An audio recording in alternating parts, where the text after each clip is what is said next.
ദൈവ തിരുനാമത്തിന് മഹത്വമുണ്ടാകട്ടെ. ഈ അനുഗ്രഹിക്കപ്പെട്ട വിശുദ്ധ ദിവസത്തിൻ്റെ ഈ പ്രഭാതത്തിൽ വിവിധ ഇടങ്ങളിലായി നമുക്ക് ഒരുമിച്ച് ഈ ആലയത്തിൽ വന്ന് വലിയവനായ ദൈവത്തെ സ്തുതിപ്പാൻ ഒരു അവസരം കൂടെ സ്വർഗത്തിലെ ദൈവം ദാനം ചെയ്തതോർത്ത് ഞാൻ ദൈവത്തിന് നന്ദി അർപ്പിക്കുന്നു. വിശേഷാൽ നിങ്ങളോടുകൂടി ആയിരിക്കാൻ ബലഹീനരായി ഞങ്ങൾക്കൊരു അവസരം ലഭിച്ചതോർത്ത് ദൈവത്തിന് സ്തോത്രം ചെയ്യുന്നു. ചെപ്പുകുളം ഇടവക മെയ് മാസം 6-ാം തീയതി 75 വയസ്സ് പൂർത്തിയാവുന്ന ഒരു ഇടവകയാണ്. കാലാകാലങ്ങളിൽ അവിടെ ഉപദേശിമാരും പട്ടക്കാരൊക്കെ വന്ന് സേവനം ചെയ്ത് കടന്നുപോയിക്കൊണ്ടിരിക്കും. അവിടെ ഒരു പട്ടക്കാരൻ അല്ലെങ്കിൽ കുടുംബമായി വന്ന് താമസിക്കുവാനായിട്ടുള്ള ഒരു നല്ല പാസനേജ് ഇല്ല എന്നുള്ളതാണ് അവിടുത്തെ ഒരു ദുഃഖസത്യം. ജൂബിലി ആഘോഷിക്കുന്ന ഈ നിറവിൽ അഭിനന്ദ ബിഷപ്പും മഹാഡയുടെ ഓഫീസേഴ്സൊക്കെ ജൂബിലിയുടെ ഒരു പ്രോജക്റ്റ് എന്ന നിലയിൽ ആ പാസനേജ് ഒന്ന് പുനരുദ്ധരിക്കുവാനായിട്ടുള്ള ഒരു അവസരം തന്നിരിക്കുക. അതിനുവേണ്ടി എങ്ങനെ പണം സ്വരൂപിക്കുമെന്നുള്ള ചിന്തകൾ വന്നപ്പോൾ നമുക്കറിയാം, അവിടെ 32 കുടുംബങ്ങൾ മാത്രം, സാധാരണക്കാരായ ജനങ്ങൾ, കൂലിപ്പണി മാത്രം ആശ്രയിച്ച് ജീവിക്കുന്നു, ഒരു എംപ്ലോയീസ് പോലും ഇല്ലാത്ത ഇടവക. അപ്പോൾ അവിടെ നമുക്കറിയാം ഒരു ഭീമമായ സാമ്പത്തികം അവിടെ കണ്ടെത്തുവാനായിട്ട് സാധ്യമല്ലാതെ വന്നപ്പോൾ ഫൈനാൻസ് ബോർഡിൻ്റെ അനുവാദത്തോടുകൂടെ ഒരു സമ്മാന കൂപ്പൺ അത് പുറത്തിറക്കുവാനും നമ്മുടെ മഹാഡയുടെ വിവിധ ഇടവകളിൽ അത് കൊണ്ട് കൊടുക്കുകയും വിവിധ സഭകളിൽ നിന്ന് ലഭിക്കുന്ന ആ ചെറിയ സഹായം കൊണ്ട് അത് പൂർത്തീകരിക്കാമെന്നുള്ള വിശ്വാസത്തോടു കൂടിയാണ് ഇന്നിവിടെ വന്നത്. ഈ വിവരം ഏറ്റവും ബഹുമാനമുള്ള പ്രിയപ്പെട്ട ജോസഫ് മാത്യു അച്ഛനെ ഞങ്ങൾ അറിയിച്ചപ്പോൾ അച്ഛന് അതിന് വളരെ സപ്പോർട്ട് നൽകുകയുണ്ടായി. ബഹുമാനപ്പെട്ട ജോസഫ് അച്ഛനും കൊച്ചമ്മയും അത് ചർച്ച കമ്മിറ്റിയിലെ വിവരം അറിയിക്കൂ. ചർച്ച കമ്മിറ്റി അംഗങ്ങൾ അതിനൊരു അവസരം കൂടെ ഇവിടെ തന്നതോർത്ത് ഞാൻ പ്രത്യേകം നന്ദി അർപ്പിക്കുന്നു. അങ്ങനെ ഒരു അവസരം ഒരുക്കി തന്ന പ്രിയപ്പെട്ട ജോസഫ് അച്ഛനോടും, പ്രത്യേകിച്ച് കഴിഞ്ഞ കാലങ്ങളിൽ ചെപ്പുകുളം ഇടവയെ ശുശ്രൂഷ ചെയ്താണ് ജേക്കബ് അച്ഛനും കൊച്ചമ്മയും കുഞ്ഞുങ്ങളും. അവർക്കറിയാം, അവിടുത്തെ പര്യാപ്തതയൊക്കെ അറിയാം. അച്ഛൻ്റെ ഊഷ്മളമായ സപ്പോർട്ട് ഇതിൻ്റെ പിന്നിലുണ്ട്. വീട്ടിലിവിടെയൊക്കെ അവരുടെ സ്നേഹവും നിർലോഭമായ കരുതലും കൊണ്ടാണ് ഈ ഇവിടെ കടന്നു വരുവാനും നിങ്ങളൊക്കെ കാണുവാനും ചെപ്പുകുളം സഭയുടെ പ്രത്യേകിച്ച് ഇപ്പോഴത്തെ അവസ്ഥ ഒന്ന് പറയുവാനും നിങ്ങളുടെ സഹായം അഭ്യർത്ഥിക്കുവാനൊക്കെ ഒരു അവസരങ്ങൾ തന്നത്. അതുകൊണ്ട് നിങ്ങൾ ആവുന്ന സഹായങ്ങൾ ആ ഇടവകയ്ക്ക് തന്ന് ആ ഇടവകയും സപ്പോർട്ട് ചെയ്യണം എന്നീ സമയത്ത് ഞാൻ ഓർപ്പിക്കട്ടെ. ഞാൻ അയ്യപ്പൊങ്കൽ ഇടവകയിൽ 2005-6 വരെ ഞാൻ അവിടെ ശുശ്രൂഷ ചെയ്തപ്പോൾ കോഴിമല ഇടവക അത് പണിയപ്പെട്ടത് ഈ ഇടവകയിൽ പ്രിയപ്പെട്ട വിജോർ സാനും കുടുംബമാണ്. ശേഷം കട്ടപ്പനയുടെ മുളകരമേട് സഭ അവിടെ ഒരു പള്ളി ഉയർന്നത് കത്തീഡ്രൽ ദേവാലയത്തിലെ വിശ്വാസികളുടെ സപ്പോർട്ട് കൂടിയാണ്. അങ്ങനെ ഹൈറേഞ്ചിൻ്റെ പല മേഖലകളിൽ ഇന്നും സഭകൾ നിലനിൽക്കുന്നത് തന്നെ ഈ ഒരു കത്തീഡ്രൽ ദേവാലയത്തിൻ്റെ ചെറുതും വലുതുമായ വ്യക്തിപരമായിട്ടുള്ള കുടുംബപരമായിട്ടുള്ള സഹായ സഹകരണത്തോടുകൂടിയാണ് എന്ന് നന്ദിയോടെ ഓർക്കുക. അതുകൊണ്ട് ചെപ്പുകുളം സഭയെ നിങ്ങളെല്ലാവരും സഹായിക്കണം. നമുക്കറിയാം, ചെപ്പുകുളം എന്ന് പറയുന്നത് ഞാൻ രാവിലെ പറഞ്ഞ പോലെ കേരളത്തിൽ ഏത് ബസ് സ്റ്റാൻഡിൽ ചെന്നാലും കാണാത്തൊരു കാഴ്ചയാണ്. തൊടുപുഴ സ്റ്റാൻഡിൽ ചെന്ന് കഴിഞ്ഞാൽ ഒരു ദിവസം ഒരു 5-6 പ്രാവശ്യം ആ സ്റ്റാൻഡിൽ അലോൺസ്മെൻ്റ് വിളിച്ച് പറയും. ബസ് പറയുമ്പോൾ ചെപ്പുകുളം CSI പള്ളി എന്ന് പറഞ്ഞ ബസ് അവിടെ പറയുന്നത്. കാരണം അത് നമുക്കൊരു അഭിമാനമാണ്. ചെപ്പുകുളം CSI പള്ളി എന്ന് പറഞ്ഞ ബോർഡ് വെച്ച് ഓടുന്ന ഏക ഒരു ബസ് റൂട്ട് നമ്മുടെയാണ്. അപ്പോൾ അതൊക്കെ നമ്മുടെ ജീവിതത്തിലൊരു അനുഗ്രഹമാണ്. തീർച്ചയായിട്ടും അങ്ങനെ ഒരു അവസരമുണ്ടായപ്പോഴാണ് അഭിമന്യ KJ തിരുമേനിയുടെ കാലത്ത് അതൊരു ഇടവകയാക്കി തീർക്കുകയും കലാകാലങ്ങളിൽ അവിടെ ദൈവവേലക്കാർ വരികയും സഭ സജീവമായി മുമ്പോട്ട് പോവുകയാണ്. നിങ്ങളുടെ പ്രാർത്ഥനയും നിങ്ങളുടെ എല്ലാവിധമായ സഹായ സഹകരണവും ഞാൻ ആ തരത്തിലേക്ക് ഒരിക്കൽ കൂടി ക്ഷണിച്ചുകൊണ്ട് നമുക്ക് അല്പസമയം ദൈവവചനത്തിലേക്ക് കടക്കാൻ ഞാൻ ആഗ്രഹിക്കുക. ഇന്ന് നമ്മൾ ചിന്തിക്കുന്നൊരു വിഷയമാണ് പാപഭാരത്തിൽ നിന്ന് മനുഷ്യൻ്റെ മോചനം, അല്ലെങ്കിൽ പാപഭാരത്തിൽ നിന്ന് ഒരു വിടുതൽ. അത് നമ്മളത് വായിച്ചതായ ശമൂവേലിന്റെ 2-ാം പുസ്തകം 12-ാം അധ്യായത്തിലും 32-ാം സങ്കീർത്തനത്തിലും വിശുദ്ധ മർക്കോസിൻ്റെ സുവിശേഷം നമ്മൾ വായിച്ച 2-ാം അധ്യായത്തിലൊക്കെ നമ്മൾ കാണുന്നത് പാപത്തിൻ്റെ വിടുതലും പാപത്തെ ചൂണ്ടിക്കാണിക്കുകയും അതിൽ നിന്ന് മോചനം പ്രാപിക്കുകയും ചെയ്യുന്ന ഒരു ചിത്രമാണ് നമുക്കവിടെ കാണുവാൻ കഴിയുന്നത്. നമ്മൾ സുവിശേഷത്തിലേക്ക് വരുവാണെങ്കിൽ യേശുവിൻ്റെ അടുക്കിലേക്ക് ഒരു തളർവാദ രോഗിയെ കൊണ്ട് 4 പേര് വരുന്നുണ്ട്. ആ 4 പേര് കൊണ്ടുവരുമ്പോൾ ആ തളർന്നു കിടക്കുന്ന രോഗിയുടെ സൗഖ്യമാണ് അവർ പ്രതീക്ഷിച്ചത്. പക്ഷെ കർത്താവിൻ്റെ അടുക്കിലേക്ക് വരുമ്പോൾ വിപരീതമായ ഒരു ചിത്രമാണ് നമുക്ക് കാണുവാൻ കഴിയുന്നത്. കാരണം അവന് വേണ്ടത് അവന് പാപത്തിന് പരിഹാരമാണ് കർത്താവ് അവന് കൊടുക്കുന്നത്, പാപപരിഹാരം കൊടുക്കുക. അപ്പോൾ ഈ പാപപരിഹാരം കൊടുക്കണമെങ്കിൽ നമ്മൾ പാപത്തെക്കുറിച്ചാണ് ഇന്ന് നമ്മൾ ചിന്തിക്കുന്നത്. അപ്പോൾ പാപമെന്ന് പറഞ്ഞതായ കാര്യം അതെവിടെ തുടങ്ങി, ഇപ്പോൾ അതിൻ്റെ അവസ്ഥ എന്തായിരിക്കുന്നു എന്ന് നമ്മൾ ചിന്തിച്ച് കടന്നു പോകുന്നത് ഒരു നല്ല കാര്യമാണ്. വിശുദ്ധ യോഹന്നാൻ്റെ ലേഖനം നമ്മൾ പഠിക്കുമ്പോൾ യോഹന്നാൻ്റെ 1-ാം ലേഖനം 3-ാം അധ്യായത്തിൻ്റെ 8-ാമത്തെ വാക്യത്തിലേക്ക് വരുമ്പോൾ അവിടെ യോഹന്നാൻ പറയുന്നൊരു കാര്യമുണ്ട്. പാപം ചെയ്യുന്നവൻ പിശാചിൻ്റെ മകനാവുന്നു, പിശാച് ആദ്യം മുതൽ പാപം ചെയ്തുവല്ലോ, പിശാചിൻ്റെ പ്രവൃത്തികൾ അഴിപ്പാൻ മനുഷ്യപുത്രൻ പ്രത്യക്ഷനായി എന്നവർ. അപ്പോൾ പാപം ചെയ്യുന്നവൻ പിശാചിൻ്റെ മകനാവും, പിശാച് ആദ്യം മുതൽ പാപം ചെയ്തുവല്ലോ, പിശാചിൻ്റെ പ്രവൃത്തികൾ അഴിപ്പാൻ ദൈവപുത്രൻ പ്രത്യക്ഷനായി എന്നാ പറയുന്നത്. അപ്പോൾ പാപം എന്നാണ് ഈ ലോകത്തിലേക്ക് കടന്നു വന്നതെന്ന് പറയുമ്പോൾ നമ്മളൊന്ന് പുറകോട്ട് യാത്ര ചെയ്യേണ്ടിയിരിക്കുന്നു. ഉൽപ്പത്തി പുസ്തകത്തിലേക്ക് നമ്മൾ വരുമ്പോൾ അതിൻ്റെ 1-ാമത്തെ അധ്യായത്തിൻ്റെ 1-ാമത്തെ വാക്യവും നമ്മൾ പഠിക്കുമ്പോൾ അവിടെ പറയുന്നുണ്ട്, ആദിയിൽ ദൈവം ആകാശവും ഭൂമിയും സൃഷ്ടിച്ചു.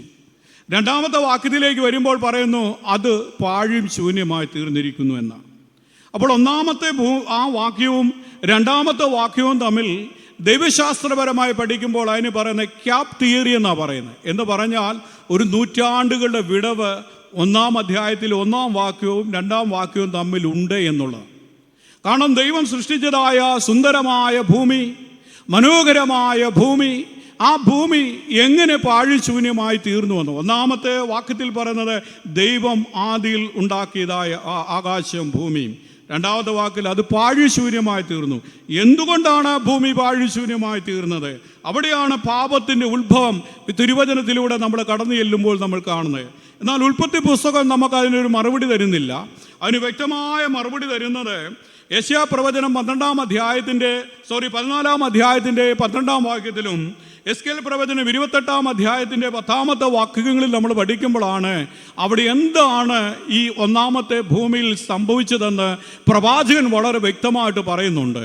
അവിടെ നമ്മൾ കാണുന്നത് എന്താണെന്ന് ചോദിച്ചാൽ നമുക്കറിയാം, ദൈവസിംഹാസനത്തിൽ ചുറ്റും ദൈവിക മാലാഖമാരുണ്ടായിരുന്നു. ഓരോ കാറ്റഗറിയിൽ അനുസരിച്ചാണ് ദൈവദൂതന്മാരവിടെ ഉണ്ട്.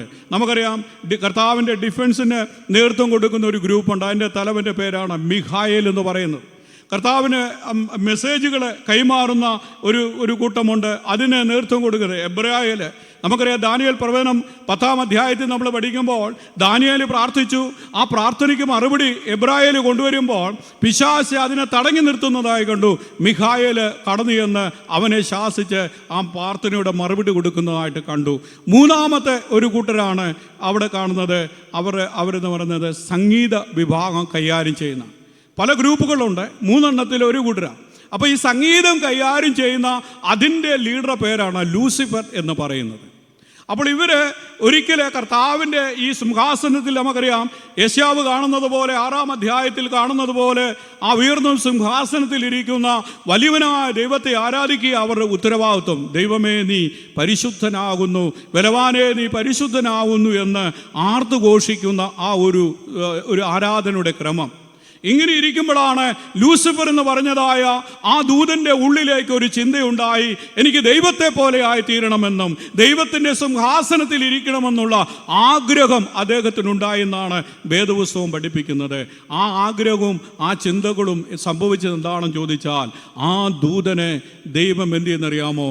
വെട്ടി അവനെ താഴ്ത്തി കളഞ്ഞു. ആ ദൂതനെ അവൻ വെട്ടി. അവനോടുകൂടെ ഏറെ ദൈവദൂതന്മാരുമായി ഭൂമിയിലേക്ക് വരുവാനുള്ള സാധ്യതകൾ കണ്ടു കഴിഞ്ഞപ്പോൾ സ്വർഗത്തിലെ ദൈവത്തിൻ്റെ ഒരു പദ്ധതിയായിരുന്നു ആ ഭൂമിയെ എന്തായി തീർന്നറിയാമോ? ഈ പിശാച് വന്ന് പാപം ചെയ്യുന്ന ദൈവദൂതൻ പാപം ചെയ്താൽ അവൻ്റെ പേര് പിശാച് എന്നാ. ആ പിശാച് ഈ ഭൂമിയിൽ കാലുറയ്ക്കാതിരിക്കുവാൻ ദൈവം തമ്പുരാൻ ചെയ്ത ഒന്നാമത്തെ പദ്ധതിയാണ് ഭൂമിയെ പാഴും ശൂന്യമായി തീർക്കുവാനിടയായി. ഭൂമിയെ വെള്ളം കൊണ്ട് തമ്പുരാൻ നിറച്ചു. എന്നിട്ട് അവിടെ പറയുന്നത് ആ വെള്ളത്തിന്മേൽ ദൈവത്തിൻ്റെ ആത്മാവ് പരിവർത്തിച്ചു കൊണ്ടിരുന്നെന്നാണ് പറയുന്നത്. കാരണം ഈ പിശാചിന് ഈ ഭൂമിയിൽ കാലുന്നുവാൻ പോലും അവസരം കൊടുക്കാതെ ഈ ഭൂമിയെ സ്വർഗ്ഗത്തിലെ ദൈവം ഒരു കോഴി അതിൻ്റെ മുട്ടയിൽ മേൽ അടയിരിക്കുന്നത് പോലെ ദൈവത്തിൻ്റെ പരിശുദ്ധാത്മാവ് ഈ ഭൂമിയെ പരിപാലിച്ചു എന്നാണ് കാണുന്നത്. അങ്ങനെ ചില നൂറ്റാണ്ടുകൾ കടന്നു കഴിഞ്ഞപ്പോഴാണ് ദൈവം തമ്പുരാൻ വീണ്ടും ഈ ഭൂമിയെ റീകൺസ്ട്രക്ഷൻ ചെയ്യുകയാണ്, വീണ്ടും ഈ ഭൂമിയെ ഡെവലപ്മെന്റ് വരികയാണ്, വീണ്ടും ഈ ഭൂമിയെ കർത്താവ് പണിയുക. അങ്ങനെയാണ് അത് ഉണ്ടാകുന്ന അടുത്ത ഭൂമിയാണ്. ആ ഭൂമിയിലേക്ക് ദൈവം മനുഷ്യനെ സൃഷ്ടിച്ചാക്കുകയാണ് ചെയ്യുന്നത്. ഉൽപ്പത്തി പുസ്തകം 2-ാം അധ്യായത്തിൽ നമ്മൾ പഠിക്കുമ്പോൾ അതാ കാണുന്നത്. ആ 2ാമത്തെ ഭൂമിയിൽ മനുഷ്യനെ സൃഷ്ടിച്ചാക്കിയിട്ട് തമ്പുരാൻ അവനോട് പറഞ്ഞു, മനുഷ്യ, ഈ ഭൂമിയിൽ നീ നിന്റെ ഭാര്യയെ നീ എന്ത് ചെയ്യണം? ഈ തോട്ടത്തിൽ നിങ്ങൾ വേല ചെയ്യണം. എന്നിട്ട് പറഞ്ഞു, തോട്ടത്തിൻ്റെ നടുവിൽ നിൽക്കുന്ന വൃക്ഷങ്ങളുടെ ഫലം നീ തിന്നരുത്. നന്മയുടെ അറിവിൻ്റെ വൃക്ഷത്തിൻ്റെ ഫലം തിന്നുന്ന നാളിൽ നീ മരിക്കുമെന്നാണ് വേദപുസ്തകത്തിൽ നമ്മൾ പഠിക്കുമ്പോൾ ആദ്യമായി മരണമെന്ന വാക്ക് കൂറിയിട്ടത് നമ്മുടെ കർത്താവാ. മരണമെന്നുള്ള സങ്കല്പം ആമേൻ കൊണ്ടുവന്നത് കർത്താവാ. അതുവരെ മരണമില്ലായിരുന്നു. അതുകൊണ്ട് എന്ന് മനുഷ്യൻ ദൈവത്തിൻ്റെ കൽപ്പനയെന്ന് വിട്ടുമാറിപ്പോകുന്നു, ദൈവത്തിൻ്റെ പ്രമാണങ്ങളിൽ നിന്ന് മനുഷ്യൻ വ്യതിചലിച്ചു പോകുന്നു, അവിടെ മനുഷ്യന് മരണം സുനിശ്ചിതമാണെന്ന് തമ്പുരാൻ പറയുകയാണ് ചെയ്യുന്നത്. ഒന്നാമത് നമ്മൾ കാണുന്നതെന്നാണെന്ന് ചോദിച്ചാൽ, ആ മനുഷ്യൻ വീണുപോയി. അവൻ വീണുപോയി. ദൈവത്തിൻ്റെ ആലോചനയിൽ നിന്ന് മനുഷ്യൻ വീണുപോയി. അവൻ പാപിയായി തീർന്നു. അവനോട് ഭക്ഷിക്കരുതെന്ന് പറഞ്ഞതായ ആ വൃക്ഷത്തിൻ്റെ ഫലം തിന്ന് മനുഷ്യൻ പാപിയായി പോയി. അതാണ് പാപത്തിൻ്റെ ഉത്ഭവമെന്നും ഉൽപ്പത്തി പുസ്തകത്തിൽ നമ്മൾ കാണുന്നത്. അങ്ങനെ ആ മനുഷ്യൻ്റെ അടുക്കിലേക്ക് അപ്പോൾ ഈ പിശാച് വന്ന് പറയുകയാണ്. അവന് അവിടെ വന്നിട്ട് പറയുകയാണ്, ഈ സ്ത്രീയോട് അല്ലെങ്കിൽ ഹവ്വായോട് പറയുകയാണ്. എന്താണ് പറയുന്നത്? ഇത് കാണുവാൻ നല്ലതാണ്, ഇത് തിന്മാൻ നല്ലതാണ് എന്ന് പറഞ്ഞ് പിശാചിൻ്റെ സുവിശേഷം ആദിമ മനുഷ്യരിലേക്ക് അവിടെ കൊണ്ടുവന്നതായി നമ്മൾ കാണുകയാണ് ചെയ്യുന്നത്. അവിടെ പറയുന്നതാണ്. അതുകൊണ്ട് ഇവിടെ പാപം ചെയ്തു കഴിഞ്ഞപ്പോൾ ആമേൻ ദൈവത്തിൻ്റെ ശിക്ഷാവിധി അവിടെ ഉണ്ടാകുക. പാപം ചെയ്തതായ മനുഷ്യൻ ഈ പഴം തിന്നതിൻ്റെ പേരിൽ തോട്ടം കാക്കണമെന്ന് പറഞ്ഞപ്പോൾ അവന് ജാഗരൂകരായിരിക്കാതെ തോട്ടത്തിൽ ശത്രു കടന്നു വരാനുള്ള സാധ്യതകളുണ്ട് എന്ന് തമ്പുരാൻ മുന്നറിയിപ്പ് കൊടുത്തിട്ട് ആ മുന്നറിയിപ്പിനെ അവഗണിച്ച് മനുഷ്യൻ ജീവിതത്തിലേക്ക് പോവുകയാണ്. ഇന്നും സ്വർഗത്തിലെ ദൈവം എല്ലാ മനുഷ്യനും മുന്നറിയിപ്പുകൾ തരുന്നുണ്ട്. പാപം ചെയ്യുന്നതിനെതിരെ മുന്നറിയിപ്പ് തന്നിട്ടുണ്ട്. പാപം ചെയ്യുന്ന ദേഹി എന്താ ചെയ്യുന്നത്? മരിക്കുമെന്നുള്ള മുന്നറിയിപ്പ് തന്നിട്ടുണ്ട്. നമ്മളൊരു യാത്ര ചെയ്യുമ്പോൾ, ഒരു റോട്ടിലൂടെ യാത്ര ചെയ്യുമ്പോൾ നമ്മുടെ മുമ്പിൽ ഒരു വളവുണ്ടെങ്കിൽ അതിനൊരു സൈൻ ബോർഡുണ്ട്, നിന്റെ മുമ്പിൽ ഒരു വളവുണ്ട്, ഒരു ഒരു പാളമുണ്ട്, അതിൻ്റെ ഒരു സിഗ്നൽ അവിടെ തരും. നീ അത് മനസ്സിലാക്കാതെ നീ യാത്ര ചെയ്തു പോയാൽ ഒരുപക്ഷേ നിനക്ക് അപകടം സംഭവിക്കുമെന്ന് ദൈവം മുന്നറിയിപ്പ് തരുന്നുണ്ട്. ഈ മുന്നറിയിപ്പിനെ എപ്പോൾ മനുഷ്യൻ അവഗണിച്ചിട്ടുണ്ടോ അവിടെയാണ് മനുഷ്യൻ വീണുപോകുന്നത്, മരണത്തിൽ വീണുപോകുന്നത്. അതുകൊണ്ട് പിശാചി മരണത്തിലേക്ക് മനുഷ്യനെ വലിച്ചിഴയ്ക്കുന്നതായിട്ട് നമ്മൾ കാണുകയാണ്. ആ പിശാച് വന്ന് ചോദിക്കുകയാണ് ചെയ്യുന്നത്. അവിടെ പറയുന്നതാണ്. എന്നിട്ട് പറയാണ്, ഈ പഴം തിന്നാൽ നീ ആരായിത്തീരും? ദൈവത്തെ പോലെ ആയിത്തീരുമെന്നാണ് പറയുന്നത്. ഞാൻ ചുരുക്കി പറയുക, ഈ പഴം തിന്നാൽ നീ ദൈവത്തെ പോലെ ആയിത്തീരും. അപ്പോൾ പിശാച് ഇത് പറയുവാനായിട്ട് കാരണം എന്താണെന്ന് ചോദിച്ചാൽ, ഒരിക്കൽ അവൻ ദൈവത്തെ പോലെ ആയിത്തീരുവാൻ ആഗ്രഹിച്ചവനാ. അവൻ്റെ ആഗ്രഹം നിഷ്ഫലമായി പോയി. അതുകൊണ്ട് ദൈവം തൻ്റെ സാദൃശ്യത്തിൽ സ്വരൂപത്തിൽ സൃഷ്ടിച്ചതായ മനുഷ്യനിലൂടെ ദൈവമായി തീരുവാനായിട്ടുള്ള ഒരു പരസ്യം അവൻ കൊടുക്കുകയാണ്, അല്ലേ? ഇന്നും നമ്മൾ അങ്ങനെയല്ലേ? മനുഷ്യൻ്റെ പരസ്യത്തിലൂടെയാണ് ഇന്ന് മനുഷ്യൻ്റെ ജീവിതത്തെ കവർന്നുകൊണ്ടിരിക്കുന്നത്. നമുക്കറിയാം, മാധ്യമങ്ങൾ ഇന്ന് പരസ്യം കാണിച്ച് നമ്മുടെ തലമുറയിൽ നിന്ന് ആമേൻ വലിയ അപജയത്തിലേക്ക് കൊണ്ടുപോകുക. കഞ്ചാവിൻ്റെയും മയക്കുമരുന്നിൻ്റെയൊക്കെ ഒരു വലിയ ആമേൻ മാസ്പര വലയത്തിലേക്ക് നമ്മുടെ യുവതലമുറയെ നിന്ന് കൊണ്ട് എത്തിച്ചുകൊണ്ടിരിക്കുക. പരസ്യങ്ങൾ ഇന്ന് നമ്മൾക്കറിയാം നമ്മുടെ തലമുറയെ ഇന്ന് നശിപ്പിച്ചുകൊണ്ടിരിക്കുകയാണ്. പിശാച് ഇന്നും പ്രവർത്തിച്ചു കൊണ്ടിരിക്കുന്നു എന്നാണ് നമ്മൾ കാണുന്നത്. അതുകൊണ്ട് ഈ പിശാച് പറയാണ്, ഇത് തിന്നുന്ന നാളിൽ നീ ദൈവത്തെ പോലെ ആയിത്തീരുമെന്ന് പിശാച് പറയുകയാണ്. ദൈവത്തെ പോലെ ആയിത്തീരണമെന്ന് മനുഷ്യൻ്റെ ആഗ്രഹം അവൻ്റെ ജീവിതത്തിൽ അവൻ്റെ മരണം സംഭവിച്ചു എന്ന് തിരുവചനം ഇവിടെ ഓർപ്പിക്കുകയാണ് ചെയ്യുന്നത്. കുറെ കഴിഞ്ഞപ്പോൾ ഇതെല്ലാം ഭക്ഷിച്ച് രണ്ടുപേര് സുഖത്തോടുകൂടെ ജീവിക്കുമ്പോൾ അവരുടെ നടുവിലേക്ക് ഈ കർത്താവ് കടന്നു വരികയാണ്. കർത്താവ് ഏദൻ തോട്ടത്തിൽ വന്നിട്ട് വിളിക്കുന്നുണ്ട്, ആദാമേ നീ എവിടെയാണെന്നുള്ളൊരു വിളി. ആ വിളി നമ്മൾ കേൾക്കുന്നത് ആദാമും ഹവ്വായും ഒളിച്ചിരിക്കുക ദൈവവിളിയുടെ മുമ്പിൽ. കർത്താവ് അവിടെ വരിക, എന്നിട്ട് പറയുകയാണ്, നീ എനിക്ക് കൂട്ടി തന്നതായ ഇവൾ എനിക്ക് ആ ഫലം തന്നു, ഞാൻ ഭക്ഷിച്ചു എന്ന് പറയുകയാണ് ചെയ്യുന്നത്. ദൈവത്തിൻ്റെ ശിക്ഷാവിധി അവിടെ നമ്മൾ കാണുന്നത് എന്താണ്? അവിടെ ദൈവത്തിൻ്റെ ശിക്ഷാവിധി അവൻ ഒന്നാമത് അവിടെ പറയുന്നത് അവൻ പാമ്പിനെ ശപിക്കുന്നതായിട്ട് കാണുകയാണ്, 3-ാം അധ്യായത്തിൻ്റെ 14-ാം വാക്യത്തിൽ.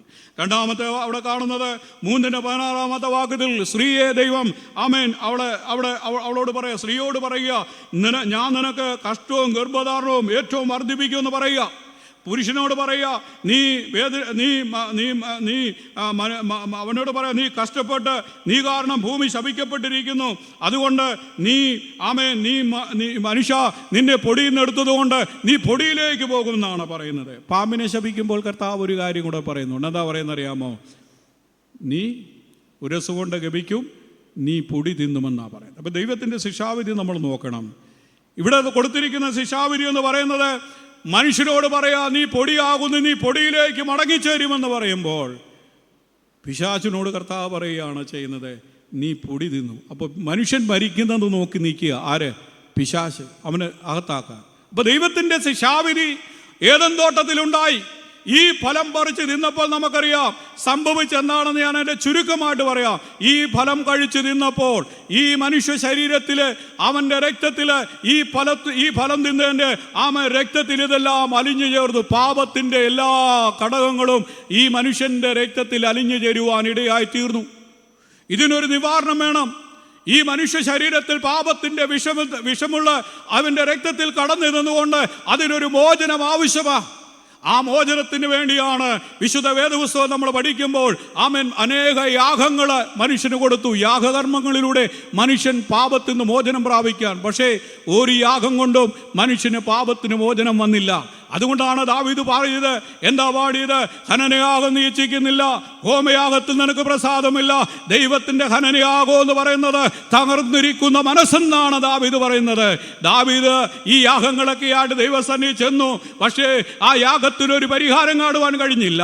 ദാവീദ് പ്രാർത്ഥിച്ചു. 51-ാം സങ്കീർത്തനത്തിൻ്റെ 1-ാമത്തെ വാക്യത്തിൽ ദാവീദ് പ്രാർത്ഥിച്ചത് എന്താണെന്നറിയാമോ? ദൈവമേ, നിന്റെ ദൈവക്കൊടനോട് കരുണയുണ്ടാകണം, നിന്റെ കരുണയുടെ ബന്ധുപ്രകാരം എൻ്റെ ലംഘനങ്ങളെ നീ മായ്ച്ചു കളയണമെന്നാണ് ദാവീദ് പ്രാർത്ഥിച്ചത്. അത്രമാത്രം കൊടിയ പാപിയാ. കാരണം ഈ പിശാചന്റെ പാപത്തിലേക്ക് വഴുതി വിട്ടു എന്ന് ഇവിടെ ഓർപ്പിക്കുക. പാപത്തിന് പരിഹാരം വരുത്തുവാൻ യാഗകർമ്മം കൊണ്ട് നോക്കി, നടന്നില്ല. പാപം ചെയ്ത മനുഷ്യൻ ദൈവത്തിൽ നിന്ന് അകന്നുപോയതുകൊണ്ട് അകന്നുപോയ മനുഷ്യനെ അടുപ്പിക്കുവാൻ ദൈവം പ്രവാചകന്മാരെ അയച്ചു. ഒരു കുഞ്ഞുങ്ങൾ പോലും അടുത്തു വന്നില്ല. യെശയ്യാ പ്രവചനം പഠിക്കുമ്പോൾ അവിടെ പ്രവാചകൻ വിളിച്ചു പറയുന്നു, സകല ഭൂവാസികളുമായുള്ളവരെ എല്ലാവരും എൻ്റെ അടുക്കിലേക്ക് വരുവിനെന്നാണ് പറയുന്നത്. ഒരുത്തൻ പോലും വന്നില്ല. മത്തായി 11:28 പറയുന്നു, അധ്വാനിക്കുന്നവരും ഭാരം ചുമക്കുന്നവരുമായുള്ളവരെ നിങ്ങൾ എല്ലാവരും എൻ്റെ അടുക്കൽ വരൂ, ഞാൻ നിങ്ങളെ ആശ്വസിപ്പിക്കാം എന്ന് വിളിച്ചു. പക്ഷെ വന്നില്ല. അതാണ് നമ്മൾ കാണുന്നത്. ഈ പാപത്തിൻ്റെ പരിഹാരം വരുത്തുവാൻ സ്വർഗത്തിലെ ദൈവം ജഡധാരം ചെയ്തു. അവിടെ ആട്ടുകൊറ്റന്മാരുടെയും കോലാട്ടുകൊറ്റന്മാരുടെയും കന്നുകാലികളുടെയും കുറുപ്രാവുകളുടെ രക്തം കൊണ്ട് മനുഷ്യന് നീതീകരണം ലഭിക്കാതെ വന്നപ്പോൾ ദൈവം തമ്പുരാൻ തന്നെ ജഡം ധരിച്ചു എന്നാണ് പറയുന്നത്. വിശുദ്ധ യോഹന്നാൻ 1-ാം അധ്യായത്തിൽ നമ്മൾ കാണുന്നുണ്ട്, ആദിയിൽ വചനമുണ്ടായിരുന്നു, വചനം ദൈവത്തോടു കൂടിയായിരുന്നു, ആ വചനം ദൈവമായിരുന്നു എന്നാണ് പറയുന്നത്. ആദിയിൽ യേശു ഉണ്ടായിരുന്നു, യേശു ദൈവത്തോടു കൂടിയായിരുന്നു, യേശു ദൈവമായിരുന്നു എന്ന തിരുവചനം ഓർപ്പിക്കുക. അപ്പോൾ ലോകത്തിന് പാപത്തിന് പരിഹാരം വരുത്തുവാൻ ഒരു മനുഷ്യൻ വേണം. അതെന്ന് പറയുന്നത് യേശു ക്രിസ്തുവാ. ആ കർത്താവിൻ്റെ അടുക്കിലേക്കാണ് ഈ പക്ഷവാതക്കാരുമായിട്ട് വരിക 4 പേര്. ഞാൻ രാവിലെ പറഞ്ഞതുപോലെ ആ പക്ഷവാതക്കാരനുമായിട്ട് ആ വീട്ടിലേക്ക് വരുമ്പോൾ ആ വീട് നിറയെ ജനങ്ങൾ കൊണ്ട് ജനസാഗരമാ. 2-ാം അധ്യായത്തിലെ 2-ാം അധ്യായത്തിൻ്റെ 2-ാം വാക്യം നമ്മൾ പറയുമ്പോൾ വചനം കേട്ട് കഴിഞ്ഞ ആൾക്കാർ അവിടെ ഇരിക്കുന്നത്. എന്നിട്ട് പോലും ആ വീട് ഈ പക്ഷവാതക്കാരനൊന്ന് സൗഖ്യം കൊടുക്കുവാനായിട്ട്, ഒന്ന് ഇടം കൊടുക്കുവാനായിട്ട് കഴിയാത്ത സാഹചര്യം അവിടെ ഉണ്ടാകുകയാണ്. അതുകൊണ്ട് ഞാൻ അവിടെ അതിനൊരു പോയിന്റ് കൊടുക്കുന്നെന്നാണെന്ന് ചോദിച്ചാൽ, പാപമെന്ന് പറയുന്നത് അതിൻ്റെ പക്ഷാപാതത്തിൻ്റെ ഒരനുഭവമാണ്. പാപമെന്ന് പറയുന്നത് പക്ഷാപാതത്തിൻ്റെ അനുഭവമാണ്. ഇവിടെ കൂടിയിരുന്നതായ ദൈവജനം കേട്ടതായ അത്രോ ജനങ്ങൾ ആ ദൈവജനം മന്ദമായ രീതിയിൽ അവർ സ്വീകരിച്ചു.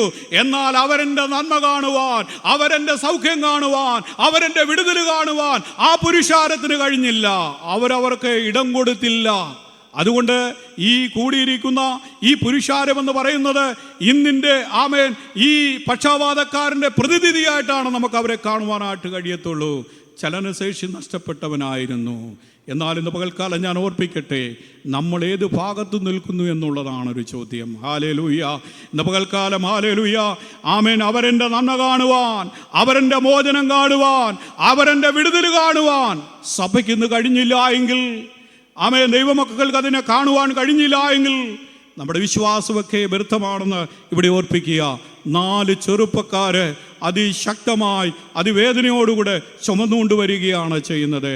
ആ വീട്ടിലെയോൻ്റെ സമ്മതപ്രകാരമാണ് വീടിൻ്റെ മേൽക്കൂര തകർത്ത് കളഞ്ഞത്. ആ മേൽക്കൂര തകർത്തിട്ടാണ് ആ മനുഷ്യരെ അവിടെ ഇറക്കി വെച്ചത്. അവിടെ നേരെ കർത്താവ് ഇറക്കി വെച്ചപ്പോൾ കർത്താവ് പറഞ്ഞ ഒരൊറ്റ കാര്യമുള്ളൂ, നിനക്ക് രോഗസൗഖ്യം ഉണ്ടാകട്ടെ എന്ന് കർത്താവ് പറഞ്ഞില്ലേ അല്ലേ? രോഗസൗഖ്യം ഉണ്ടാകട്ടെ എന്ന് കർത്താവ് പറയും. ഞാൻ ഈ വേദപുസ്തകമൊക്കെ നമ്മൾ പഠിക്കും, നമ്മൾ മനസ്സിലാക്കണം. മർക്കോസിൻ്റെ സുവിശേഷത്തിൻ്റെ 5-ാം അധ്യായത്തിൽ 12 വർഷക്കാലമായ സ്ത്രീ യേശുവിൻ്റെ വസ്ത്രത്തിന്മേൽ വിളിമ്പിൽ തൊട്ടപ്പോൾ സൗഖ്യം പ്രാപിച്ചു എന്നുള്ളൊരു നമ്മളൊരു പഠിക്കുന്നുണ്ടല്ലോ. അപ്പോൾ നമ്മളവിടെ കാണുന്നത് എന്താണെന്ന് ചോദിച്ചാൽ, അവിടെ നമ്മൾ കാണേണ്ട ഒരു കാര്യമുണ്ട്. യേശുവിൻ്റെ വസ്ത്രത്തിൽ തൊട്ടതുകൊണ്ടല്ല സൗഖ്യം പ്രാപിച്ചെന്നുകൊണ്ട് നമ്മൾ മനസ്സിലാക്കണം. അതവിടെ പറയുന്നൊരു കാര്യമുണ്ട്. കർത്താവ് വലിയ പുരുഷാരത്തിൻ്റെ നടുവിൽ കർത്താവ് നിൽക്കുമ്പോൾ ഈ രക്തസ്രാവമായ സ്ത്രീ, നമുക്കറിയാം ഒരു മനുഷ്യൻ്റെ ശരീരത്തിൽ, ഒരു സ്ത്രീയുടെ ശരീരത്തിൽ നിന്ന് രക്തം വാർന്നു പോയാൽ ഉണ്ടാകുന്നതായ ദുർഗന്ധം നമുക്ക് ചിന്തിക്കാൻ കഴിയത്തില്ല. അത്രമാത്രം ദുർഗന്ധമുള്ള ഈ സ്ത്രീ അവൾ വിശ്വാസത്താൽ ഒന്ന് പറയുകയാണ്, എനിക്ക് എൻ്റെ കർത്താവിൻ്റെ വസ്ത്രത്തിലൊന്ന് തൊട്ടാൽ മതി എന്ന് പറഞ്ഞുകൊണ്ട് ആ പുരുഷാരത്തെ വെല്ലുവിളിച്ചുകൊണ്ട് ആ സ്ത്രീയെ യേശുവിൻ്റെ വസ്ത്രത്തിൽ തൊടുകയാണ്. അപ്പോൾ യേശു ചോദിച്ചു, അവിടെ നിന്ന് പുരുഷാരത്തോടും പത്രോസിനോടൊക്കെ പറഞ്ഞു, ആരോ എൻ്റെ ശരീരത്തിൽ തൊട്ടു എന്ന് പറഞ്ഞപ്പോൾ ഇവരൊക്കെ ഒരുപക്ഷെ ഞാൻ പറയുന്നത് പത്രോസൊക്കെ ഇന്നത്തെ പോലെ ചിരിച്ചു കാണും. ഇത്രയും വലിയ പുരുഷാരത്തിൻ്റെ ഇടയിൽ ഈ കർത്താവ് നിൽക്കുമ്പോൾ ആരാ തൊട്ടെന്ന് നമുക്ക് ആർക്കും അറിയത്തില്ല. അപ്പോൾ കർത്താവ് പറയുന്നൊരു കാര്യമുണ്ട്. എന്താണെന്നറിയാമോ? എന്നിൽ നിന്നൊരു ശക്തി പുറപ്പെട്ടു എന്നാ പറയാം.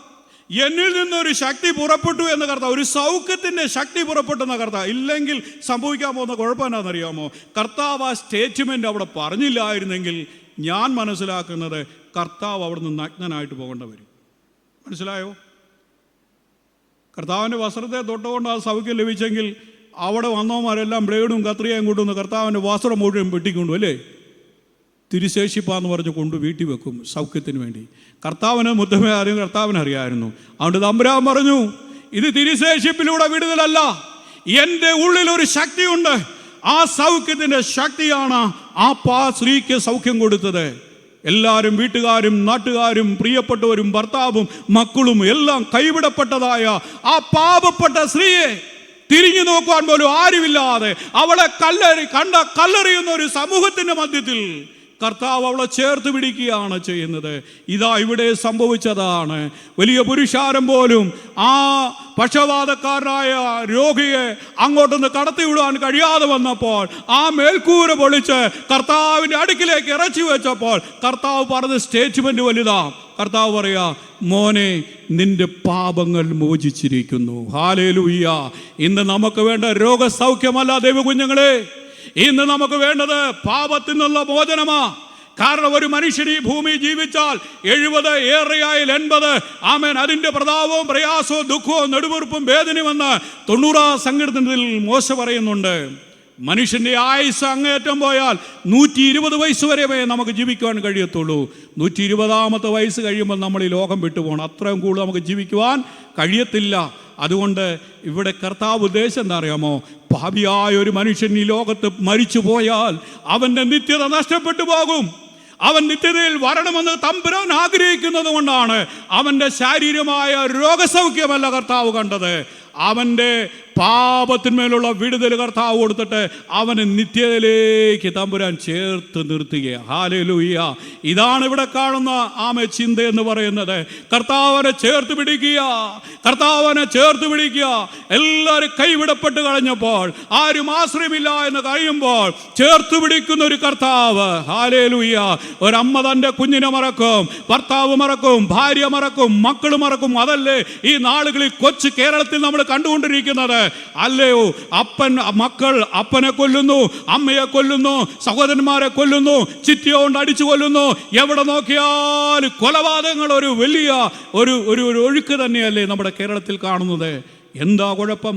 മനുഷ്യൻ്റെ പാപമാണ്. ഈ പാപത്തിന് പരിഹാരം വരുത്തുവാൻ സ്വർഗത്തിലെ ദൈവം ചെയ്തെന്താണെന്നറിയാമോ?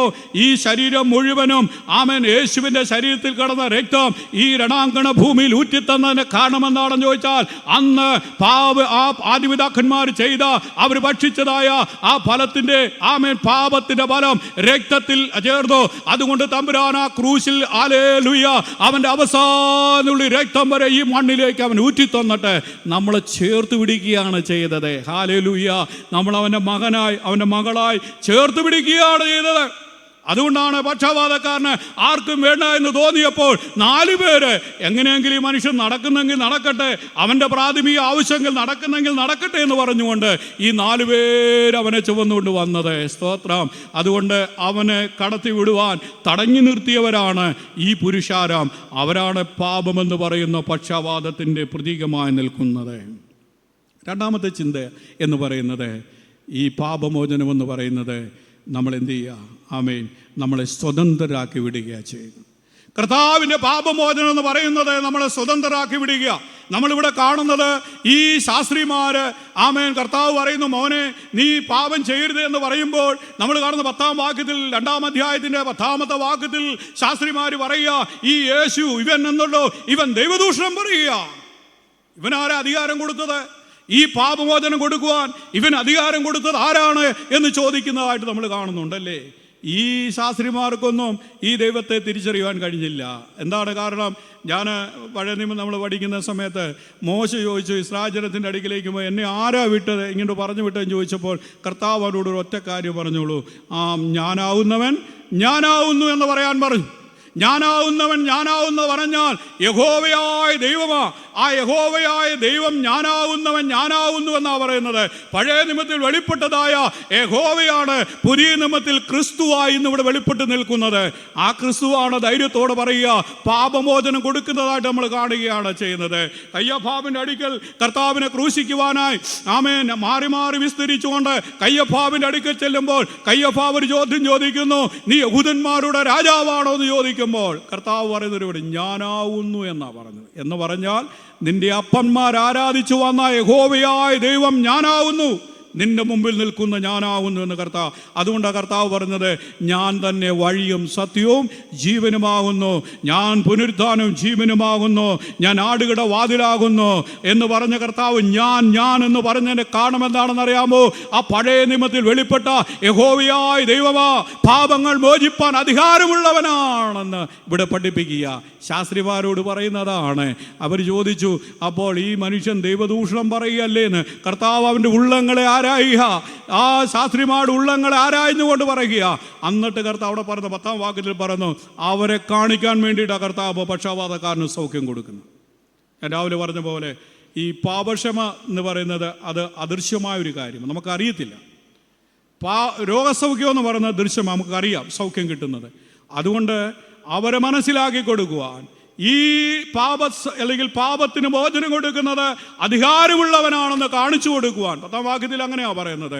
കർത്താവ് ചെയ്ത് എന്താണെന്ന് ചോദിച്ചാൽ ആ മനുഷ്യനോട് പറയുക, നിന്റെ കിടക്കയെടുത്ത് നീ പോകാൻ പറയുക, നിന്റെ കിടക്കയെടുത്ത് പോകുക മോനെ, നീ ഇനി പാപം ചെയ്യില്ല. യേശുവിൻ്റെ അടുക്കിലേക്ക് വന്ന എത്രയോ പേരോട് കർത്താവ് പറഞ്ഞ എന്താണ്, ഇനി നീ പാപം ചെയ്യില്ലേ. എന്താ എൻ്റെ കൂടെ കാരണം എന്താണെന്നറിയാമോ? നിന്റെ നിത്യത നഷ്ടപ്പെട്ടു പോകാൻ സാധ്യതയുണ്ട്. നിന്റെ നിത്യത നഷ്ടപ്പെട്ടു പോകാൻ സാധ്യതയുണ്ട്. ഈ അടുത്ത കാലത്ത് ഒരു പെന്തക്കോസ്ത് സഭയിൽ കൂടുന്ന ഒരു പിതാവ് വളരെ സങ്കടത്തോടെ എൻ്റെ അടുക്കൽ വന്നു. യാത്രയെ ഞാൻ കണ്ടതാണ്. എൻ്റെ അടുക്കൽ വന്ന് 2 ആൺപിള്ളേരാണ്. എന്നോട് പറഞ്ഞു, അച്ഛാ എൻ്റെ മൂത്ത മോൻ ഒരിക്കൽ എനിക്കൊരു അടി തന്നിട്ട് ഞാൻ മുറ്റത്തിന് താഴെ പോയി വീണു. രണ്ടാമത്തവന് 23 വയസ്സേ ഉള്ളൂ. അവൻ വീട്ടിലേക്ക് വരുമ്പോൾ എനിക്ക് എന്തെന്നില്ലാത്ത ആദിയും പരവേശമാണ്. ഞാൻ ചോദിച്ചെന്താ, അവൻ എന്താ എന്നെ കാണിച്ചു കൂട്ടുമെന്ന് എനിക്ക് അറിയത്തില്ല എന്ന് പറയും. ലോകം പോയി നിൽക്കുക, സ്വന്തം അപ്പനും അമ്മയ്ക്ക് പോലും സ്വന്തം ഭവനത്തിൽ കിടക്കുവാൻ ഭയത്തോട് കിടക്കുക, മക്കളെ ഭയപ്പെടുക, എന്തോ സംഭവിക്കാൻ പോകുന്ന അറിയത്തില്ല. കാരണം നമ്മുടെ തലമുറ ഇന്ന് പാപത്തിന് അടിമകളായി തീർന്നിരിക്കുക. ആ പാപത്തിന്റെ അടിമത്തിൽ നിന്ന് വിടിവിപ്പാൻ സ്വർഗത്തിലെ ദൈവം കാൽവറിയുടെ കൊലക്കളത്തിൽ എനിക്കും നിനക്കും യാഗമായി തീർന്നിരിക്കുന്നു. അവൻ്റെ അടിപ്പിണരുകളാൽ ഒരു വിടുതൽ നമുക്ക് ആവശ്യമാണ്. അതിനെന്ത് ചെയ്യണം? ഹല്ലേലൂയ, നമ്മൾ കർത്താവിൻ്റെ അടുക്കിലേക്ക് വരണം. പാപികളായ മനുഷ്യനെ കർത്താവിൻ്റെ അടുക്കിലേക്ക് കൊണ്ടുവരണം. അതിന് നമുക്ക് എന്താ വേണ്ടത്? ഒരു കൂട്ടായ്മ ബന്ധം വേണം. ഇവിടെ 4 പേരെ ചിത്രീകരിക്കുന്ന എന്താണെന്ന് ചോദിച്ചാൽ ഒരു കൂട്ടായ്മ ബന്ധമാ, സഹാനുഭൂതിയുടെ ഒരു കൂട്ടായ്മയാ. ആ സഹാനുഭൂതിയുടെ കൂട്ടായ്മക്കാര് ഈ പക്ഷപാതക്കാരനെ തമ്പുരാന്റെ അടുക്കിലേക്ക് കൊണ്ടുവന്നത് എന്താണെന്ന് ചോദിച്ചാൽ അവരെൻ്റെ നിത്യത കാണുവാൻ ആഗ്രഹിക്കുന്നവരാ. ഹല്ലേലൂയ. നമ്മൾ മാത്രം നിത്യതയിൽ പോയ പോരാ, അവരനും നമ്മുടെ അയൽവക്കംകാരനും നമ്മുടെ പ്രിയപ്പെട്ടവരും എല്ലാം ഈ നിത്യതയിൽ വരണമെന്ന് ആഗ്രഹിക്കുന്നത് കൊണ്ടാണ്. അതുകൊണ്ടാണ് കർത്താവ് പറഞ്ഞത്, മോനെ നീ പോകാൻ പറയുക, നീ സൗഖ്യത്തോടെ പോകാൻ പറയുക. ഇതൊരു ശുശ്രൂഷയാ ദൈവകുഞ്ഞുങ്ങളെ, ഇതൊരു ശുശ്രൂഷയാ. ആ ശുശ്രൂഷയിലേക്ക് മടങ്ങി വരണം. അതുകൊണ്ടാണ് ദാവീദ് പാപം ചെയ്ത് അവൻ മിണ്ടാതിരിക്കുക. അവൻ ഹല്ലേലൂയ അമന്യരുമായി യുദ്ധം ചെയ്യുവാൻ തമ്പുരാൻ അവന് അവസരം കൊടുത്തപ്പോൾ യുദ്ധം ചെയ്യാതെ, യുദ്ധക്കളത്തിൽ പോകാതെ അവൻ രാജകൊട്ടാരത്തിലെ പട്ടുപ്പാവയിൽ വിശ്രമിക്കുമ്പോൾ ഊരിയാവിൻ്റെ ഭാര്യയെ കണ്ട് അവനുള്ളിൽ പാപം ജനിക്കുക. അങ്ങനെ പാപം ചെയ്ത് ഊരിയാവിൻ്റെ ഭാര്യയെ സ്വന്തം കൊട്ടാരത്തിൽ കൊണ്ടുവന്ന് അവൻ പീഡിപ്പിക്കുമ്പോൾ അവനൊന്നും ഓർത്തില്ല. ഒരല്പം സമയം മിണ്ടാതെ ഇങ്ങനെ ആരും അറിയുന്നില്ലല്ലോ എന്ന് ഓർത്ത് ഇങ്ങനെ സുഖിച്ച് ജീവിക്കുമ്പോഴാണ് നാഥാൻ പ്രവാചകൻ്റെ വരവ്. നാഥാൻ പ്രവാചകൻ വന്ന് ഒരു സുന്ദരമായ കഥയിലൂടെ, ചെറു കഥയിലൂടെ അവൻ്റെ പാപത്തെ ഉണർത്തുക. എന്നിട്ട് അവിടെ പറയാണ്, നമ്മുടെ രാജ്യത്ത് ഒരു ദരിദ്രനും ധനവാനും ഉണ്ടായിരുന്നു. ആമേൻ. ദരിദ്രൻ്റെ വീട്ടിൽ ഓമനിച്ച് വളർത്തിയ ഒരു കുഞ്ഞാടും, ധനവാന്റെ വീട്ടിൽ ഇഷ്ടം പോലെ ആടുകളുമുണ്ട്. ധനവാന്റെ വീട്ടിൽ ഒരു വിരുന്നുകാരൻ വന്നപ്പോൾ ദരിദ്രൻ്റെ ആടിനെ കൊന്നു എന്നാണ് പറഞ്ഞത്. അത് കൊന്നു എന്ന് പറഞ്ഞപ്പോൾ രാജാവിൻ്റെ രക്തം തിളച്ചു. രാജാവ് പറഞ്ഞ എന്താണ്? അത് ആര് തന്നെയാണെങ്കിലും 4 ഇരട്ടി പ്രതിഫലം കൊടുക്കണവന്. അപ്പോൾ നാഥാൻ പ്രവാചകൻ പറഞ്ഞത് എന്താ പറഞ്ഞത്? ആ മനുഷ്യൻ നീയാ. വേദപുസ്തകം പഠിക്കുമ്പോൾ ദാവീദിൻ്റെ സ്വന്തം മകളെ സ്വന്തം മകൻ റേപ്പ് ചെയ്തില്ലേ? അദോനിയാവ്. ഒന്ന് ആലോചിച്ച് നോക്കിയേ. കടം അല്ലേ? പലിശയില്ല കടവാ. അബ്ശലോം തീർന്നു പോയില്ലേ? അന്ന് ഊരിയാവിലൂടെ ജനിച്ചതായ മകൻ മരിച്ചു പോയില്ലേ? അങ്ങനെ നമ്മൾ വേദപുസ്തകം പഠിക്കുമ്പോൾ നോക്കണം, അവൻ ശിക്ഷാവിധി ദാവീദ് ചോദിച്ചു വാങ്ങി, ദൈവം മറും ശിക്ഷാവിധി കൊടുക്കുകയാണ് ചെയ്യുന്നത്. അതുകൊണ്ട് ദൈവ പൈതലേ, ഇന്ന് പകൽക്കാലം ഹല്ലേലൂയ, ദൈവം തമ്പുരാൻ നമ്മളിവിടെ പ്രതീക്ഷിക്കുന്ന എന്താണ്? എൻ്റെ നിങ്ങളുടെ പാപത്തിന് മോചനമാ. രോഗസൗഖ്യമല്ല കേട്ടോ. രോഗസൗഖ്യം രണ്ടാമത്തെ കാര്യമാണ്. മനുഷ്യന് വേണ്ടത് പാപത്തിൻ്റെ അടിമത്തിൽ നിന്നൊരു മോചനം വേണം. കാരണം ഇനിയൊരു ക്രൂശ് മരണം നമുക്ക് വേണ്ടി ഇല്ല. എന്നേക്കുമായി ആ കാൽവറിയിൽ നമുക്ക് വേണ്ടി അരമരക്ഷകൻ യാഗമായി തീർന്നു. അതുകൊണ്ട് അവൻ്റെ പാദപീഠത്തിലേക്ക് അടുത്തു വരണം. അവൻ്റെ പാദപീഠത്തിലേക്ക് അടുത്തു വന്ന് അവൻ്റെ പൈതലായി, അവൻ്റെ മകനായി, അവൻ്റെ മകളായി തീരണം. അതാണ് ദൈവം നമ്മളോട് ആഗ്രഹിക്കുന്നത്. അതിന് നമുക്കൊരു കൂട്ടായ്മയുടെ അനുഭവം വേണം. ആ 4 പേരുടെ കൂട്ടായ്മ ആ മനുഷ്യൻ അവിടെ കൊണ്ടുവന്നപ്പോൾ അവൻ്റെ ഉള്ളിൽ ഒടിഞ്ഞു കിടന്ന പാപത്തെ തമ്പുരാൻ പുറത്തു കൊണ്ടുവരികയാണ്. പാപമോചനം പ്രാപിച്ചപ്പോൾ അവന് സൗഖ്യം ലഭിച്ചു. എല്ലാവരും സന്തോഷിക്കുവാനായിട്ടിടയായി തീർന്നു. ഞാൻ ഒരു അനുഭവ സാക്ഷ്യം ഇങ്ങനെ കേൾക്കുവാനിടയായി. അതുകൂടെ പറഞ്ഞുകൊണ്ട് എൻ്റെ വാക്കുകൾ സംഹരിക്കട്ടെ. ഒരിക്കൽ ഒരു കുഷ്ഠരോഗ ആശുപത്രിയിൽ ഒരു ചെറുപ്പക്കാരനെ കൊണ്ട്, അവന് നല്ല സാമ്പത്തികമുള്ളൊരു വീട്ടിൽ ഒരു ഹൈന്ദവ കുടുംബത്തിൽ ജനിച്ചു വളർന്ന ഒരു ചെറുപ്പക്കാരൻ, അവന് കുഷ്ഠരോഗം വന്നു. അവൻ്റെ അപ്പനും അമ്മയും അവനെ കൊണ്ട് കുഷ്ഠരോഗ ആശുപത്രി കൊണ്ടിട്ടു. അവനറിഞ്ഞില്ല. അവൻ ആശുപത്രിയിൽ ചെന്ന്, കുഷ്ഠരോഗ ആശുപത്രിയിൽ ചെന്ന് കടന്നപ്പോൾ അവൻ നോക്കുമ്പോൾ അവൻ്റെ കൂടെ താമസിക്കുന്ന അനേക കുഷ്ഠരോഗികൾ, അവരുടെ വിരലുകളെല്ലാം നഷ്ടപ്പെട്ടും വികൃതമായ രൂപം. ഇവനങ്ങ് ഭയങ്കര പ്രയാസമായി. എന്നാലും എൻ്റെ അപ്പനും അമ്മയും എന്നെ നൊന്ത് പ്രസവിച്ച് ഇത്രത്തോളം ആക്കി തീർത്തിട്ട് ഒരു രോഗം വന്നപ്പോൾ എന്നെ ഈ കുഷ്ഠരോഗ ആശുപത്രിയിലേക്ക് വലിച്ചെറിഞ്ഞെങ്കിൽ ആ അപ്പനും അമ്മയും ഇനി ജീവിക്കാൻ പാടില്ല എന്നവൻ തീരുമാനമെടുത്തു. അവൻ തീരുമാനമെടുത്ത് ഒരു ദിവസം കുഷ്ഠരോഗ ആശുപത്രിയിൽ നിന്ന് അവൻ അപ്പനെയും അമ്മയും കൊല്ലുവാൻ വേണ്ടി അവൻ ഇറങ്ങി ഓടുകയാണ്. അവനിങ്ങനെ വഴിയിലൂടെ ഓടുമ്പോൾ അവനെതിരെ ഒരു ദൈവവേലക്കാരൻ, സുവിശേഷ വേലക്കാരൻ കടന്നു വരികയാണ്. ഈ ചെറുപ്പക്കാരൻ്റെ മുഖത്തേക്ക് നോക്കിയപ്പോൾ അവൻ്റെ ഭാവവും അവൻ്റെ പ്രകൃതിയെല്ലാം കണ്ടപ്പോൾ ആ ദൈവവേലക്കാരന് മനസ്സിലായി എന്തോ പ്രയാസം സംഭവിച്ചൊരു ചെറുപ്പക്കാരനാണ്. ആ ദൈവവേലക്കാരൻ അവനെ അടുത്ത് വിളിച്ചു, മോനെ നീ എങ്ങോട്ടാണെന്ന് ചോദിച്ചു. അവൻ പറഞ്ഞു, എൻ്റെ അപ്പനെയും അമ്മയും കൊല്ലാൻ പോവുക. എന്താണ് നിൻ്റെ പ്രശ്നമെന്ന് ചോദിച്ചു. പറഞ്ഞു, ഞാൻ എൻ്റെ അപ്പനും അമ്മയ്ക്ക് ഏകമകനാ, ഇഷ്ടംപോലെ പണമുണ്ട്, നല്ല വിദ്യാഭ്യാസമുണ്ട്, എനിക്കൊരു രോഗം വന്നപ്പോൾ എൻ്റെ അപ്പനും അമ്മയും എന്നെ കുഷ്ഠരോഗ ആശുപത്രി കൊണ്ടിട്ടെന്ന് പറഞ്ഞു. അതുകൊണ്ട് അവരിനിയും ജീവിക്കാൻ പാടില്ല. അപ്പോൾ ആ ദൈവദാസൻ അവനെ ചേർത്ത് അങ്ങ് പിടിച്ചിട്ട് പറഞ്ഞു, മോനെ നിന്നെ സ്നേഹിക്കുന്ന ഒരു കർത്താവുണ്ട്. ഹല്ലേലൂയ. നിന്റെ അപ്പനും അമ്മയും നിന്നെ കൈവിട്ടാലും നിന്നെ സ്നേഹിക്കുന്ന ഒരു കർത്താവുണ്ട്. ആ കർത്താവിനെ നിനക്ക് വേണമെന്ന് ചോദിച്ചു. അവൻ അല്പം ശാന്തനായി നിന്നു. അവന് ഈ ദൈവദാസൻ്റെ വായിൽ നിന്ന് കേൾക്കുവാനായിട്ടുള്ള ആവേശം അവനുണ്ടായി. ആ മനുഷ്യൻ അദ്ദേഹത്തെ ചേർത്ത് പിടിച്ചു. അവനോട് പറഞ്ഞു, ഒരു യേശു ഉണ്ട് മോനെ, നിൻ്റെ ഭാരങ്ങൾ അറിയുന്ന, നിൻ്റെ വേദനകൾ അറിയുന്ന, നിൻ്റെ ദുഃഖങ്ങൾ അറിയുന്ന, നിൻ്റെ അപ്പനെ അമ്മയെക്കാളും നന്നായി അറിയുന്ന ഒരു കർത്താവുണ്ട് എന്ന് പറഞ്ഞ് യേശുവിനെ പരിചയപ്പെടുത്തി ആ ചെറുപ്പക്കാരനെ തിരിച്ച് ആ കുഷ്ഠരോഗാശുപത്രി കൊണ്ടുവിടുകയാണ്. ആ കുഷ്ഠരോഗാശുപത്രിയിൽ അവന് സുന്ദരമായിട്ട് ഓർഗനൊക്കെ പ്ലേയും ചെയ്യുമായിരുന്നു. അവൻ്റെ കൈവിരലുകളെല്ലാം ആമേൻ ഓരോ വിരലുകളെ കുഷ്ഠം വന്ന് അറ്റുപോകുമ്പോൾ അവൻ പാടിയ സുന്ദരമായൊരു പാട്ടിൻ്റെ ഇടുകയാണ്. ദൈവത്തിൻ്റെ സ്നേഹത്തെ വർണ്ണിക്കുന്ന മനോഹരമായൊരു പാട്ട്. ദൈവത്തിൻ സ്നേഹം ഹായത്ര ശ്രേഷ്ഠം ആയതിനാഴം ആർക്കു വർണ്ണിക്കാം. ജീവിതക്ലേശ ഭാരങ്ങൾ മധ്യേ നിൻചാരയേതു സ്നേഹകരം. ജീവിതക്ലേശ ഭാരങ്ങൾ മധ്യേ നിൻചാരയേതു സ്നേഹകരം.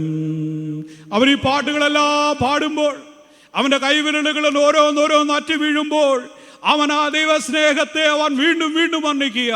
അവൻ രണ്ടാമത്തെ സാൻസ പാടിയത് ഇങ്ങനെയാണ്.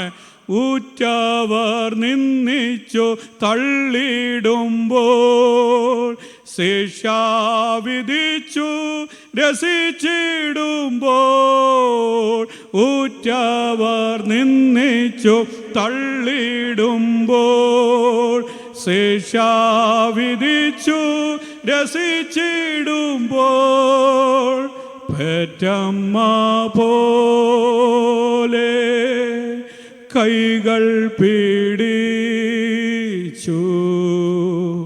മാർവോടണയ്ക്കും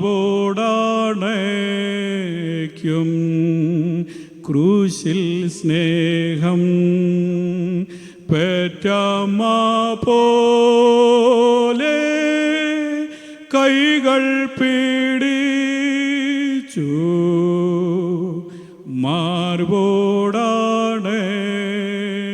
മാർവോടണയ്ക്കും ക്രൂശിൽ സ്നേഹം. മാർവോട് ചേർത്തണയ്ക്കുന്ന സ്നേഹം. ആ ശാസ്ത്രിമാർ കർത്താവിനെ പരീക്ഷിച്ചു. ഇവന് ദൈവദൂഷണം പറയുന്നു എന്നാണ് പറയുന്നത്. എന്നാൽ പിൽക്കാലത്ത് നമ്മൾ കാണുന്നത് ആ ദൈവദൂഷണത്തിൻ്റെ പേരിലാണ് കർത്താവ് ക്രൂശിലേക്ക് നടന്നു നീങ്ങിയത്. അവൻ പാപം മോചിക്കുവാൻ അധികാരമുള്ളവനാണ്. ആ കർത്താവിൻ്റെ കരങ്ങളിലേക്ക് ഈ പൽക്കാലം നമ്മുടെ ജീവിതത്തെ ഒന്ന് ഏൽപ്പിച്ചു കൊടുത്ത്, കർത്താവേ എൻ്റെ പാപങ്ങൾ എന്നോട് ക്ഷമിക്കണമേ. എൻ്റെ ജീവിതത്തിൽ അറിഞ്ഞും അറിയാതെ പോയി അനേക കുറവുകൾ വന്നു പോയിട്ടുണ്ട്, ക്ഷമിക്കണം. എൻ്റെ നിത്യത നീ എന്നെ കൈവിടല്ലേ. നിത്യതയിൽ എനിക്ക് ചെന്ന് തരുവാൻ നീ എന്നെ സഹായിക്കണമെന്ന് നമ്മുടെ കണ്ണുകളടയ്ക്കാം. നമുക്ക് പ്രാർത്ഥിക്കാം. എല്ലാവരും നിമിഷം കർത്താവിന് സന്നിധി സമർപ്പിച്ചുകൊണ്ട് പ്രാർത്ഥിച്ചാട്ടെ. ഹല്ലേലൂയ. ഇന്ന് രാത്രിയിൽ എൻ്റെ നിങ്ങളുടെ ജീവനെ കർത്താവ് വിളിച്ചാൽ നാം എവിടെയായിരിക്കുന്നു എന്നുള്ളതാണ്. ഹല്ലേലൂയ. നമ്മുടെ ഈ ഇരിപ്പിൽ സ്വർഗം നമ്മളെ വിളിച്ചാൽ എൻ്റെ ജീവൻ എവിടെയായിരിക്കുന്നു, എൻ്റെ ആത്മാവ് എവിടെയായിരിക്കുന്നു. അതുകൊണ്ട് ഇന്ന് പകൽക്കാലം ആ മനുഷ്യൻ്റെ പാപം ഉള്ളതുകൊണ്ട് ഒരുപക്ഷെ അവൻ മരിച്ചു പോയാൽ അവന് നിത്യത അവന് കരഗതമാക്കാൻ കഴിയത്തില്ല. അതുകൊണ്ട് കർത്താവേ, ഈ പകൽക്കാലമല്ല ഏത് സമയത്തും സ്തെഫാനോസ് പ്രാർത്ഥിച്ചതുപോലെ ഞാൻ എപ്പോൾ മരിച്ചാലും എൻ്റെ കർത്താവിനോടുകൂടി ആയിരിക്കാൻ നീ എന്നെ സഹായിക്കണമേ. അതിനുള്ളൊരു വിശുദ്ധ ജീവിതം എനിക്ക് തരണമേ എന്ന് നമുക്ക് ദൈവത്തോട് പ്രാർത്ഥിക്കാം. വാഴ്ത്തപ്പെട്ട കർത്താവേ, ഈ അനുഗ്രഹിക്കപ്പെട്ട വിശുദ്ധ പൽക്കാലം നിൻ്റെ മാറ്റമില്ലാത്ത വചനം ഞങ്ങൾക്ക് തന്നതിനായി സ്തോത്രം. കർത്താവേ, നിത്യതയിലേക്ക് കടന്നു വരുവാൻ ഞങ്ങളെല്ലാവരും യോഗ്യതയുള്ളവരാക്കി തീർക്കണമേ. ഞങ്ങളുടെ ശാരീരിക സുഖത്തേക്കാൾ കർത്താവേ ഞങ്ങളുടെ പാപത്തിൽ നിന്ന് ഞങ്ങൾക്ക് വിടുതൽ തരുന്നതിനായി സ്തോത്രം ചെയ്യുന്നു. എൻ്റെ പാപത്തിന് വേണ്ടി കൽവരിയിൽ ക്രൂശിൽ യാഗമായി തീർന്ന തമ്പുരാനെ, ഇന്ന് പകൽക്കാലം അവിടുത്തെ രക്തത്താൽ എന്നെ ശുദ്ധീകരിച്ച് അങ്ങയുടെ മകനായി മകളായി പൈതലായി എന്നെ രൂപാന്തരപ്പെടുത്തണമേ നിങ്ങൾ പ്രാർത്ഥിക്കുന്നു. പ്രാർത്ഥന കേട്ട ദൈവത്തിന് സ്തോത്രം. യേശുവിൻ്റെ വലിയൊരു നാമത്തിൽ തന്നെ ആമേൻ.